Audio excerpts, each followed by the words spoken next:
Breaking news आ रही है। Gaza पट्टी में इजरायल और फिलिस्तीन के लड़ाकों के बीच दिन दहाड़े भयानक जंग शुरू हो गई। एक दिन पहले हुई इजरायल की एयर स्ट्राइक का जवाब देने के लिए फिलिस्तीन के लड़ाकों ने दक्षिणी इजरायल पर रॉकेटों की बौछार कर दी।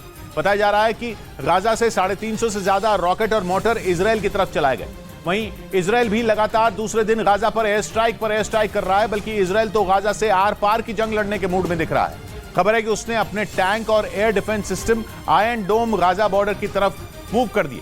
यानी जंग की गर्मी दोनों तरफ है। ऐसा लग रहा है कि इस बार की जंग आज से ठीक 2 साल पहले हुई लड़ाई का भी रिकॉर्ड तोड़ देगी। 2021 में इजरायल ने गाजा पर युद्ध छेड़ दिया था। वो युद्ध 11 दिन तक चला था, लेकिन इस बार आर या पार का युद्ध छिड़ सकता है। अब या तो इजरायल और फिलिस्तीन का दशकों पुराना विवाद हमेशा हमेशा के लिए सुलझ जाएगा, या फिर बरसों से चली आ रही है दुश्मनी थर्ड वर्ल्ड वॉर भड़का देगी। यानी इजरायल की लड़ाई उसके जानी दुश्मन ईरान से ही है।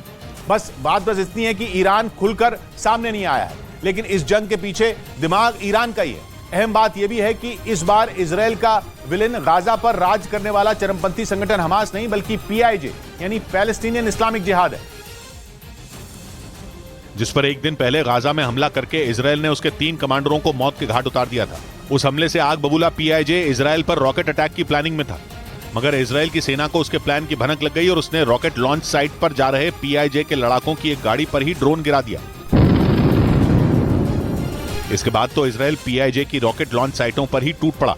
वो पूरे गाजा में जगह जगह रॉकेट लॉन्च साइटों पर धड़ाधड़ बम गिराता चला गया, लेकिन फिर भी PIJ रुका नहीं और सामने आई दूसरी तस्वीरों में उसके कई रॉकेट दक्षिणी इजरायल की तरफ बढ़ते दिखे। हालांकि इजरायल ने दावा किया कि उसके आयरन डोम एयर डिफेंस सिस्टम ने सभी रॉकेटों को मार गिराया। ब्रेकिंग न्यूज आ रही है। गाजा पट्टी से जो रॉकेट चले हैं वो सिर्फ उसके आसपास के दक्षिणी इजरायल के इलाकों पर ही नहीं गिरे हैं, वो वहां से मीलों दूर मध्य इजरायल के शहरों की तरफ भी लॉन्च हुए हैं। इजरायल का बड़ा शहर तेल अवीव भी रॉकेटों का निशाना बना है। ये बहुत बड़ी खबर है, क्योंकि फिलिस्तीन के चरमपंथी इतनी रेंज के रॉकेट नहीं दागते कि वो गाजा से मीलों दूर मौजूद तेल अवीव पर जा गिरे। हालांकि इजरायल का कहना है कि रॉकेट उसका बाल भी बांका नहीं कर पाए।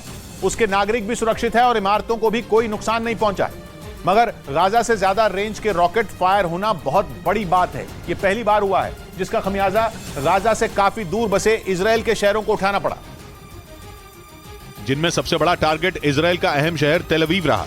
गाजा पट्टी इजरायल के दक्षिण में है, इसलिए फिलिस्तीन के लड़ाके गाजा से जो रॉकेट चलाते थे उनका निशाना आसपास के इलाके बनते थे, यानी दक्षिणी इजरायल के हिस्से। लेकिन इस बार फिलिस्तीन के चरमपंथियों ने लंबी रेंज के रॉकेट दागे जो इजरायल के तेल अवीव तक जाकर गिरे। और तेल अवीव शहर के पास ही इजरायल का मुख्य अंतर्राष्ट्रीय हवाई अड्डा है, जो सबसे ज्यादा बिजी रहता है। जिस वक्त तेल अवीव पर रॉकेट गिर रहे थे तब एयरपोर्ट पर कई हवाई जहाज लैंड करने को थे, लेकिन एयरपोर्ट ने उन्हें तुरंत अलर्ट किया और एयरपोर्ट से दूर आसमान में ही वो चक्कर लगाने को कह दिया, क्योंकि अगर एक भी रॉकेट की चिंगारी तक किसी हवाई जहाज को छू जाती तो सैकड़ों लोगों की जान खतरे में पड़ जाती। हालांकि थोड़ी देर बाद एयरपोर्ट फिर चालू हो गया। लेकिन इजरायल को पहले से ही अंदाजा था कि फिलिस्तीन के चरमपंथी सिर्फ गाजा के आसपास ही नहीं, बल्कि दूर मौजूद इजरायल के शहरों पर भी हमले कर सकते हैं। इसलिए हमलों से पहले ही तेल अवीव शहर में लगभग 250 बॉम्ब शेल्टर खोल दिए गए थे, ताकि लोग जान बचाने के लिए वहां पनाह ले सकें। ये लड़ाई बहुत भयानक होने वाली है, इसलिए इजरायल ने गाजा पट्टी से लगने वाले अपने इलाके खाली कराने शुरू कर दिए हैं। इजरायल की सेना वहां से हजारों लोगों को सुरक्षित ठिकानों पर ले गई है और गाजा के 40 किलोमीटर के दायरे में पड़ने वाले सभी स्कूलों को भी बंद कर दिया गया है। यहां तक कि इजरायल के छोटे बड़े कम से कम 12 शहरों में 10 से ज्यादा लोगों के एक साथ घरों से बाहर जुटने पर रोक लगा दी गई है। लेकिन इजरायल को भी पता है कि ये सब इंतजाम तो बस कुछ वक्त के लिए हैं। अगर फिलिस्तीन के चरमपंथियों के प्लान पर पानी फेरना है तो तगड़ा बंदोबस्त करना होगा। यही वजह है कि इजरायल एक पायलट प्रोग्राम के तहत गाजा के आसपास अहम जगहों पर मजबूत दीवारें खड़ी करने में लगा है। गाजा से चलने वाली एंटी टैंक मिसाइलें कई बार इजरायल के शहरों में लोगों को मौत की नींद सुला चुकी हैं। 2 साल पहले ही हमास ने इजरायल की सेना की एक गाड़ी पर भी एंटी टैंक मिसाइल गिरा दी थी, लेकिन इजरायल की दीवारें उसे हमास की एंटी टैंक मिसाइलों से बचा लेंगी। ये दीवारें इजरायल के खुले इलाकों की भी हिफाजत करेंगी, जहां से गाजा के पास रहने वाले इजरायल के नागरिक इमरजेंसी के वक्त भी वहां से सफर कर सकेंगे। यानी फिलिस्तीन के लड़ाकों के साथ भले ही ईरान खड़ा हो, लेकिन इजरायल भी पक्की तैयारी में जुटा है और उसके प्रधानमंत्री ने तो यह ऐलान भी कर दिया कि इजरायल एक साथ कई मोर्चों पर ईरान से लड़ने को तैयार है। और उन्हीं तेवरों के साथ एक दिन पहले इजरायल ने अपने कब्जे वाले वेस्ट बैंक पर धावा बोल दिया। इजरायल ने रात को वेस्ट बैंक में रेड कर दी और उसकी सेना ने वहां फिलिस्तीन के 2 लड़ाकों को मार गिराया। इजरायल की सेना ने बताया कि दोनों फिलिस्तीनियों ने उसके सैनिकों पर फायरिंग की थी। बाद में पैलेस्टीनियन इस्लामिक जिहाद ने मरने वाले दोनों लड़कों को अपने लड़ाके बताया। उधर ईरान के मीडिया के मुताबिक अमेरिका के पूर्व राष्ट्रपति डोनाल्ड ट्रंप समेत कई बड़े नेताओं के खिलाफ ईरान की सरकार ने फिर से वारंट जारी कर दिया। ट्रंप के खिलाफ यह गिरफ्तारी वारंट बगदाद में हुए उस ड्रोन हमले के लिए जारी हुआ जिसमें ईरान की स्पेशल फोर्स के कमांडर कासिम सुलेमानी की मौत हुई थी। और तब से आज तक ईरान उनकी मौत के बदले की आग में जल रहा है। उसने ट्रंप से कासिम सुलेमानी की मौत का बदला लेने की कसम खाई थी। ईरान के मीडिया के मुताबिक दोबारा जारी किए गए वारंट में अमेरिका के पूर्व राष्ट्रपति डोनाल्ड ट्रंप के अलावा 71 लोगों के नाम शामिल हैं। ट्रंप सरकार में अमेरिका के विदेश मंत्री रहे माइक पोम्पियो के खिलाफ भी ईरान ने गिरफ्तारी वारंट जारी कर दिया। 2020 में भी ईरान ने ट्रंप समेत 36 लोगों पर वारंट जारी किया था और इंटरपोल यानी इंटरनेशनल क्रिमिनल पुलिस ऑर्गेनाइजेशन से उनकी गिरफ्तारी के लिए रेड कॉर्नर नोटिस जारी करने की अपील की थी। लेकिन तब इंटरपोल ने ईरान की अपील को नियमों का हवाला देकर खारिज कर दिया था। ईरान कासिम सुलेमानी की मौत को हत्या बताता है और डोनाल्ड ट्रंप को इसके लिए जिम्मेदार मानता है, क्योंकि 3 जनवरी 2020 को तब के अमेरिकी राष्ट्रपति डोनाल्ड ट्रंप के आदेश पर ही सेना और अमेरिकी खुफिया एजेंसी CIA ने मिलकर कासिम सुलेमानी को ड्रोन हमले में मार दिया था, जिसके बाद ईरान ने इराक में अमेरिका के 2 सैन्य ठिकानों पर ताबड़तोड़ 22 मिसाइलें दाग दी थी और 80 लोगों के मारे जाने का दावा किया था। हालांकि अमेरिका ने मौत के आंकड़ों की पुष्टि नहीं की।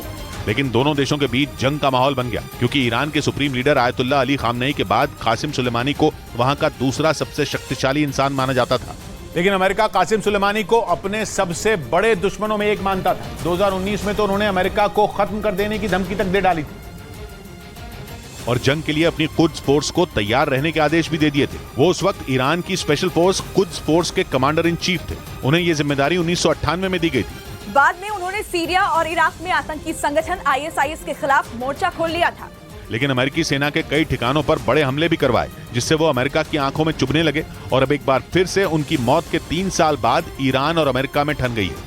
इस बीच ईरान में सरकार विरोधी प्रदर्शन में शामिल 3 लोगों को फांसी की सजा सुना दी गई। तीनों को ईरानी पुलिस ने उस वक्त गिरफ्तार किया था जब वो सरकार के खिलाफ हो रहे एक प्रदर्शन में हिस्सा ले रहे थे और ईरान सरकार के आदेश के बाद माना जा रहा है कि बहुत जल्द तीनों को फांसी के फंदे पर लटका दिया जाएगा। असल में बीते 1 साल से ईरान में सरकार के खिलाफ जोरदार प्रदर्शन हो रहे हैं। इसी दौरान माजिद काजमी, सालेह मीर हाशमी और सईद याकूब नाम के इन 3 युवकों को पकड़ा गया था। IHR यानी ईरान ह्यूमन राइट्स की एक रिपोर्ट में दावा किया गया कि लोगों को प्रदर्शनों में हिस्सा लेने से रोकने और उनमें डर पैदा करने के लिए वहां मौत की सजा दी जा रही है। क्योंकि मानवाधिकार संगठन की रिपोर्ट में बताया गया कि वहां 2 लोगों को सिर्फ इसलिए फांसी दे दी गई थी क्योंकि उन्होंने हिजाब विरोधी प्रदर्शनों में हिस्सा लिया था। यही नहीं, पिछले 1 साल में नशीली दवाओं की तस्करी से जुड़े अपराधों में भी काफी लोगों को मौत की सजा दे दी गई। क्योंकि ईरान ह्यूमन राइट्स की एक रिपोर्ट में दावा किया गया कि वहां पिछले 10 दिन में 42 लोगों को फांसी दी गई, यानी 10 दिन में हर 6 घंटे में एक आदमी को फांसी पर लटका दिया गया। रिपोर्ट के मुताबिक 2023 की शुरुआत से लेकर अब तक वहां 194 लोगों को फांसी दी जा चुकी है। IHR की रिपोर्ट में यह भी दावा किया गया कि एंटी हिजाब प्रदर्शन के बीच ईरान ने 2022 में 582 लोगों को फांसी की सजा दी थी और इनमें 44% लोग ड्रग्स यानी नशीली दवाओं की तस्करी से जुड़े अपराधों के दोषी थे। यानी ईरान में अपराध छोटा हो या बड़ा, सजा सिर्फ एक ही है और वो है सजाए मौत, जिसने अंतर्राष्ट्रीय संगठनों की नींद उड़ा दी। संयुक्त राष्ट्र मानवाधिकार संगठन ने ईरान के फैसलों पर सवाल उठाया और प्रदर्शनकारियों को मौत की सजा दिए जाने की कड़ी निंदा की। उधर यूक्रेन की फौज ने लेजर गाइडेड रॉकेट से पुतिन की सेना पर ताबड़तोड़ हमले करने का दावा किया, जिसका एक वीडियो भी सामने आया,